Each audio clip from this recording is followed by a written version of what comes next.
What's up, guys? So kind of got out on this fine Saturday afternoon. Wife had to go take pictures. The boys are asleep taking their daily nap, and I thought it'd be a good time to get out and play on the bike, kind of see where I'm at and how I'm feeling. Still a little banged up from the crash, but I'm getting better every day, it seems like, because last Sunday I didn't think that I'd get to ride again this year, but I'm actually feeling pretty good. So anyway, we're going to kind of evaluate the bike and what happened to it, and kind of brag on some parts, and I'll show you guys what aftermarket stuff I've put on it since I've bought it, and kind of give you a rundown of that. So anyway, hope you enjoyed the video. Subscribe if you're not already, and go back and watch some of my older videos, see what Alright guys, so looking at the bike, doesn't seem to be much damage, right? Nothing bad, except you see that there's a light right there. So we'll just start at the back of the bike. Obviously this comes factory with a tail light. Unfortunately, see those two little white plastic pieces there? Those actually go right here. Those got ripped off.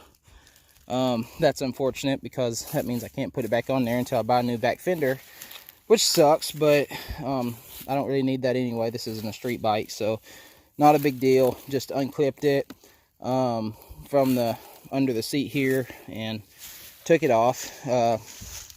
What sucks is I was going to do a walk around video before I started riding, and then I was going to take it off, but I that's why I didn't have it off in the first place, because I knew I didn't want to break it, which is why it was still on there. I was going to take it off. I didn't. I made the mistake of not doing that. So just a heads up, that's probably a pretty expensive little light. I know the fenders themselves are pretty pricey, so if you're going to be racing or do anything, I'd take that off until you needed to either get rid of it or if you're going to ride on the highway. Moving around, I'm going to show you guys some of the stuff that I've put on it since I bought it.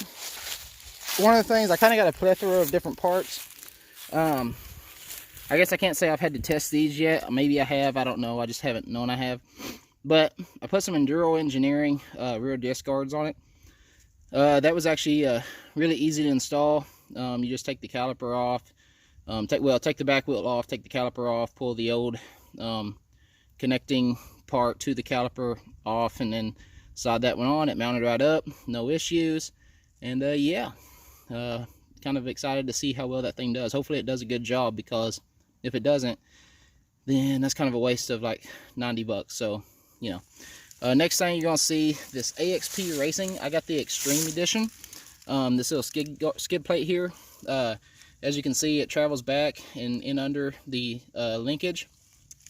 I thought that I couldn't find a linkage guard for this bike, so this was the best thing I could find. It's made out of, I guess it's plastic. It's not like just regular plastic, but really sturdy stuff. I've kind of had it along some rocks and trees and whatnot, and it seems to have stood up just fine. Once I figured out how to install it, it really wasn't that hard. There's just 2 bolts to add that piece. There's a bracket up here. I had to take the pop off in order to get it on. You probably will too if you get one. If you can find out how to keep from doing it, by all means go ahead. One thing is there's some bolts under there. There's like a bracket that you had to hook up right there to keep the back of it on. Then the other 2 are just right here. One thing I did have to do is take a knife to this part right here, and I kind of had to whittle away some of that plastic so I could get my this piece here to go back on, because it wasn't quite fitting up right.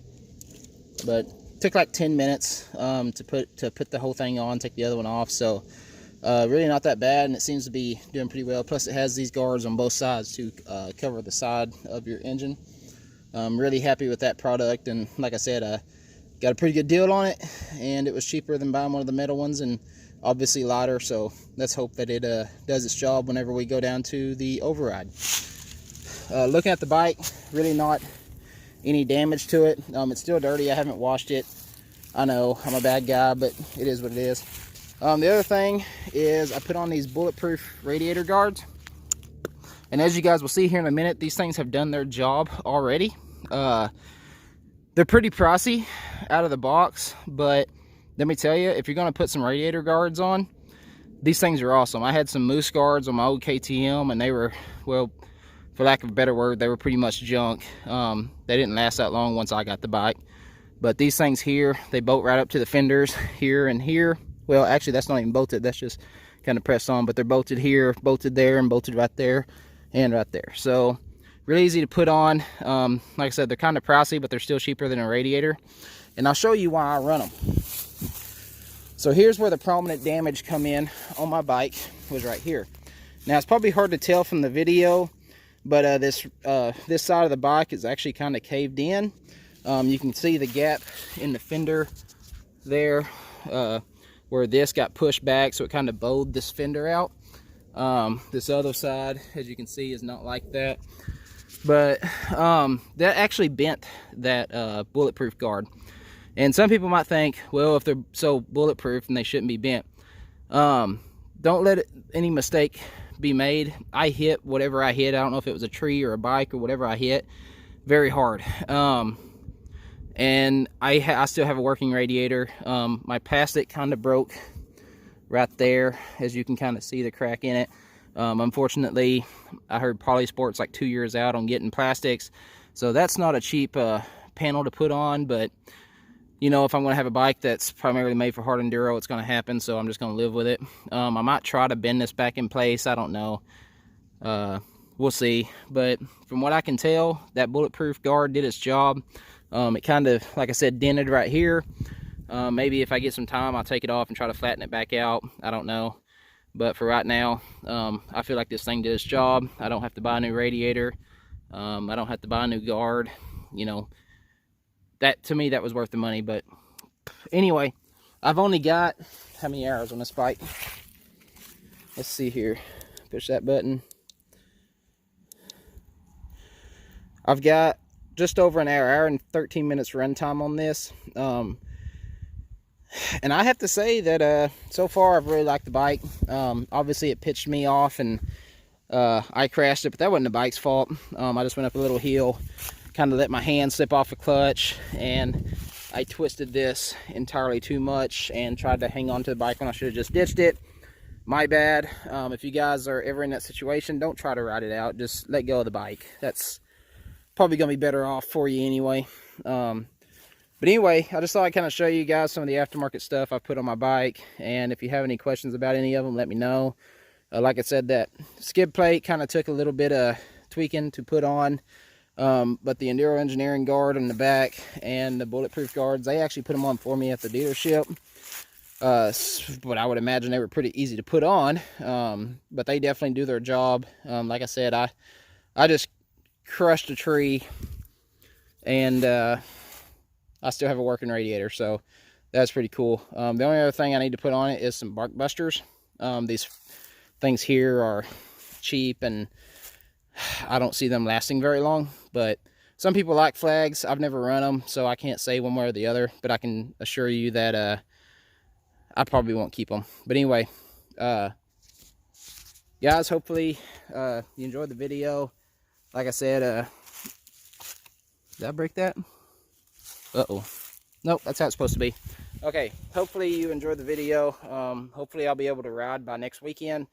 I kind of took it around the yard a little bit. My upper back's still sore. My abs area, like this area right here, is still sore, and then my shoulder still kind of messed up. But I went ahead and signed up for override, so whether I'm ready or not, we're going to be going down to Texas for that race.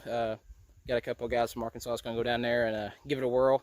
I'll be riding a B30 class because I'm finally old enough to ride something like that. But anyway, don't forget to subscribe to the channel. Hopefully we have a lot more Sherco videos coming as I get healed up. And yeah, thanks for watching, guys.